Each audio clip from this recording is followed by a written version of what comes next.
Crushed by pandemic, conventions mount a cautious return in pre-COVID times. Business events __ from small academic conferences to giant trade shows like CES __ routinely attracted more than 1 billion participants each year. The pandemic brought those global gatherings to a sudden halt, emptying convention centers and shuttering hotels. More than a year later, in-person meetings are on the rebound. In late August, 30,000 masked attendees gathered in Las Vegas for ASD Market Week, a retail trade show. In Chicago, the Black Women's Expo recently held the largest event in its history, with 432 vendors and thousands of masked attendees.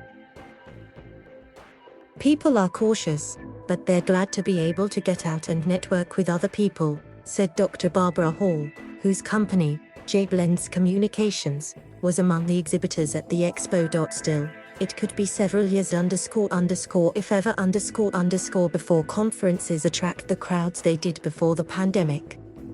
Many countries and businesses are still restricting travel, pinching attendance at big events like the Canton Trade Fair in China, which required 26,000 vendors to pitch their wares virtually in April.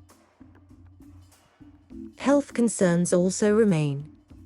The industry is keen to avoid another black eye like the Biogen Leadership Conference, a February 2020 event in Boston that was eventually linked to 300,000 COVID cases. The New York Auto Show, which regularly attracts more than 1 million people, was cancelled 2 weeks before its August start date because of concerns about the Delta variant. A construction machinery trade show in Beijing, which normally attracts 150,000 visitors, has been delayed for 2 months until November. Experts say one of the big lessons of 2020 is that much of what happens at conferences and trade shows can happen virtually, lessening the need for big in-person events. Jaypreet Verdi, an assistant professor at the University of Delaware, said moving events online made them more accessible to the disabled and those who can't afford to travel. Verdi, who is deaf, said she's relieved that in-person conferences are requiring masks for safety. But masks create serious barriers for her, since she relies on lip reading. We don't need to go back to the way things were pre-COVID, but rather embrace the lessons from the past year and a half to improve how we conduct these spaces for everyone, Verdi said in an email. Paddy Cosgrave, the CEO of the Web Summit, a tech conference aimed at startups, said last year's virtual-only event was less expensive __ people paid just $100 to attend, versus $700 previously __ and drew in more participants from developing countries. But attendees also felt something was lacking. In-person meetings provide a quality of interaction that no amount of technology as of yet can replicate, Cosgrave said.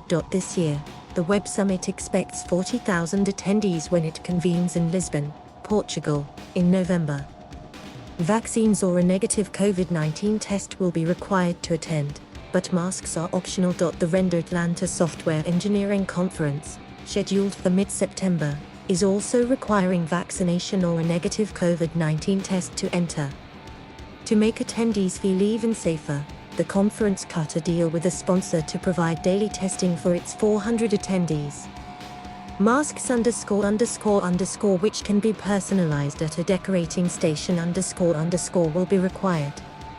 Attendees can also wear black and white bracelets showing their level of comfort with social interaction. Dots mean they are okay with it, stripes mean stay away.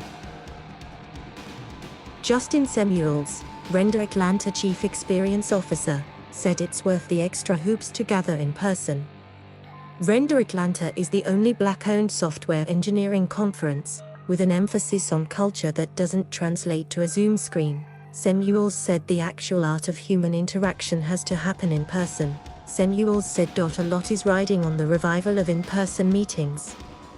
Prior to the pandemic, conferences and trade shows generated more than $1 trillion in direct spending and attracted 1.5 billion attendees annually around the world, according to the Events Industry Council, a trade group. The group hasn't yet calculated the impact of the virus globally.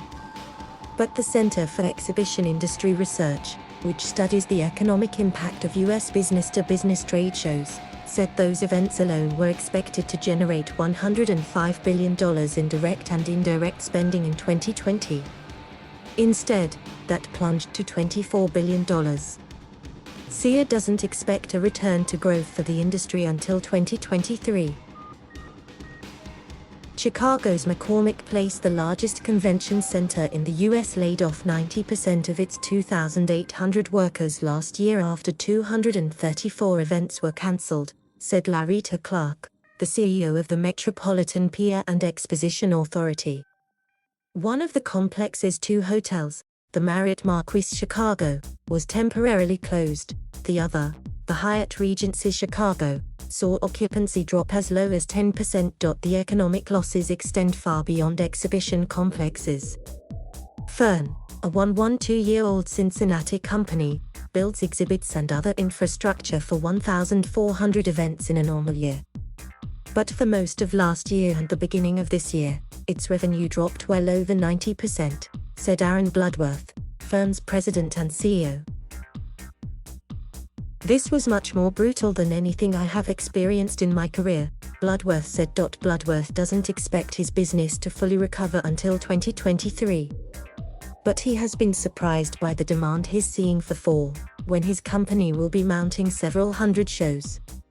He's had some requests for help with virtual presentations, he said, but demand for in-person events is stronger. Maybe you can do education virtually, but when a buyer and seller connect and go out and have dinner, that cannot happen virtually, he said. Our community realizes we've got to get together and sell products and make this commerce happen. Steve Hill, CEO and president of the Las Vegas Convention and Visitors Authority, said 2022 is shaping up to be a good year for the industry. But he acknowledges a lot will depend on the situation around COVID-19 and whether international travel restrictions are lifted. Foreigners can account for 20% to 30% of attendees at eCity's major events, he said. Hill thinks virtual convention elements are here to stay. They give shows another revenue stream and help them develop followers, he said. But Hill thinks enough people will continue to visit in person that hybrid events won't hurt hotels and restaurants in convention cities. The shows will get back to 100% attendance. People need the in-person aspect of a show, he said. But Sharif Karamat, the president and CEO of the Professional Convention Management Association, is not so sure, particularly as more convention attendees question the environmental impact of travel. Karamat is excited about the prospect of virtual conferencing bringing the world closer.